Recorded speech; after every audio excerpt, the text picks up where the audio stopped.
how do I make these music covers using modular? So I've got a few people ask me that recently, and that's what I'm going to explore here in about 3 minutes. So I'm going to set my timer and get this going. Okay. So how do I so the first thing, a couple people have been asking me about how to do this, and I thought I already made a video on how to do it, but I think I made it in early December, and I took so many camera angles and got super into how to explain how to do it. I'm going to do a quick one here with simply 2 cameras and the audio going, and if people have questions, then I'll try and answer those questions. Anyway, the first step is I look for a pretty good MIDI file. Or if I don't have a good MIDI file, I create the MIDI file. So for example, there's a lot of bad MIDI files. What a MIDI file is people perform the song and it records the notes that are performed. So sometimes the notes are slightly off. You can go in and adjust them, and that's what I often have to do. Then you can do that using Ableton Live or Logic X. I've got kind of a crummy laptop that has Logic X on it, so I just go with that. People love Ableton Live, but for me, the interface seems like Windows NT or something, and I got kind of turned off right when I turned it on. So you need to export as a MIDI. This Disting right here, and I've got the other camera up on the screen up there, can do so much. Like for example, we've got right now Ghost of You going, and I've got it kind of going a different way. I'm exploring a different setup for this type of thing.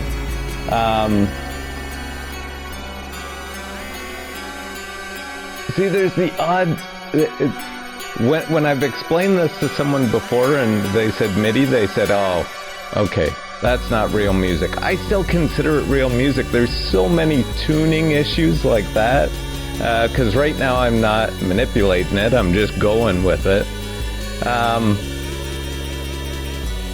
And getting these things to perform in tune is a tricky thing.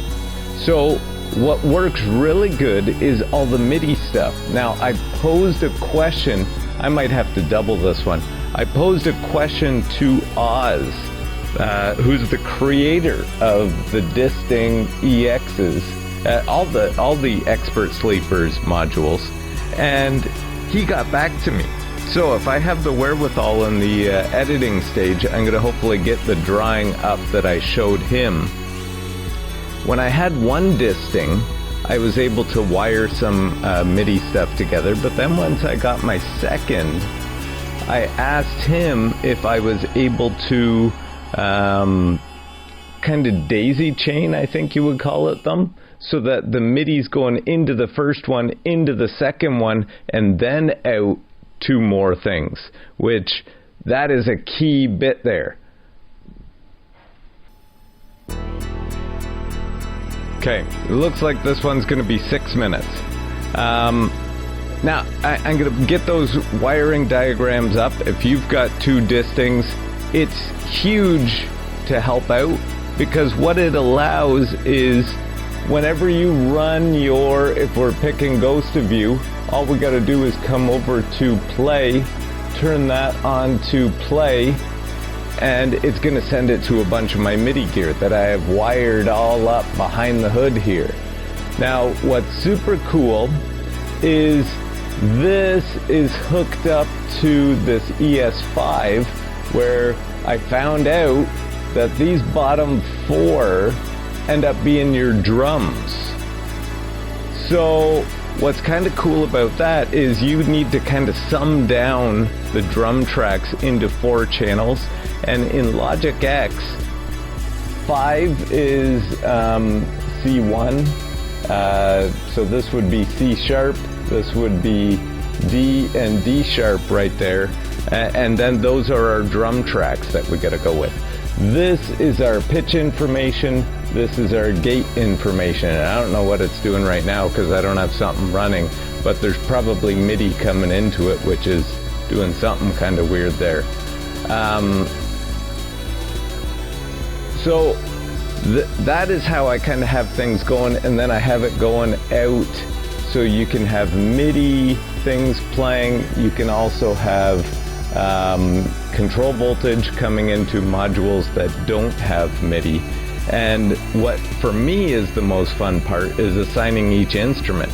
Now what you're hearing right now, because I'm just jumping into a new track that I've already done, I don't know how it's kind of assigned right now, so it'll sound even different from when I did it for the video, and I play around with that and adjust different things and kind of get things going. And what took a long time, which is why I'm changing my setup here, is I would have to edit it on Logic X, put it on this SD card that's on the Disting, bring it in, try it. If something was out of tune, I'd have to take it out, re-edit it, put it on the card, put the card back in, retry it, take out the card. So what I want to do, what I heard someone said that they can do, is run things through the Square Per mod. Once I figure that out a little bit better, which is what you can hear, but it's not really, I haven't perfected it, I'm still figuring that out. Super tricky to get the drums going, but once you got them going, it's awesome. And so I'm going to try and do it that way, because then I can edit and in real time hear the changes. So I don't know, that's kind of my process there. Well, after I get it and I have it sounding good, I restart it. I film mainly only on 2 cameras because I don't want to do, I consider myself not really a YouTuber, even though I have a YouTube channel. And I more consider it music. And I do, one person, when I mentioned this to them, they mentioned, oh, well, I don't know if that's real music. And I still consider it real music. I mean, there's a lot of orchestrating that's involved in what's happening, editing the MIDI, setting up notes. What's super neat about the MIDI is you get to kind of see how big bands compose their music, which is really neat stuff, I find. And then I videotape it in just 2 cameras because I'm more interested in the audio side of it. And I think in the upcoming ones I'm gonna focus on getting a couple better, setting my scene a little bit more. So I've been doing some shorts. YouTube suggested I do some shorts to kind of promote my upcoming videos. I tried that, it's super fun. So I'm gonna keep doing those. I got one coming out this week coming up. And yeah, that is kind of a quick overview of the setup. I think I got it done in 6 minutes, not in 3 minutes. If you have other questions, let me know. I can go into anything in more detail. I'm using typically MIDI channels 1 to 10, although I don't really use 8 and 9 or 7. So I use 1 to 6 and 10. 10 is usually assigned for your drums, and I can get in maybe sometime and show more, or maybe that's just what people were interested in and they think, okay, now that I know how he's doing it, I can figure that out on my own. One thing that I love, or I didn't really think of, man, I could just talk forever. I gotta, 6 minutes is up, so I gotta close this out. The Distings, I feel like, and maybe I'm wrong, but can only accept MIDI channels 1, 2, and 3. And I didn't know that initially, and I put my bass on 3. So these things could be doing more, but I have my bass on 3, which is coming out as CV to the Moog Mavis, which I initially got rid of the Moog Mavis and switched to the Manus Ateritas.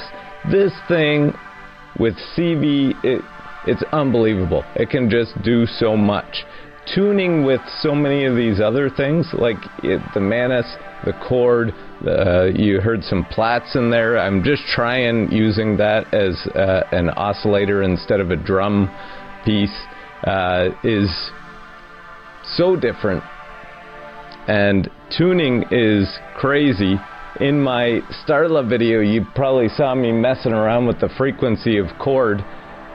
With delay, it kind of sounded cool, and that's why I posted that one. That one also is a good example of, it is very performative. Like I was doing those solos with Billy Corrigan, or whoever programmed in Billy Corrigan, and super fun, super hard to get that in tune and sounding good. Anyways, if you have questions or anything, hit me up. Hopefully that gives you an idea how to do it. You can do it through the Hermod. I'm going to link to somebody who's been doing it. They haven't been doing drums though, which is what's making it a little bit more tricky for me to figure it out. But I'll post a link to theirs because they're doing some phenomenal stuff. And thanks for watching.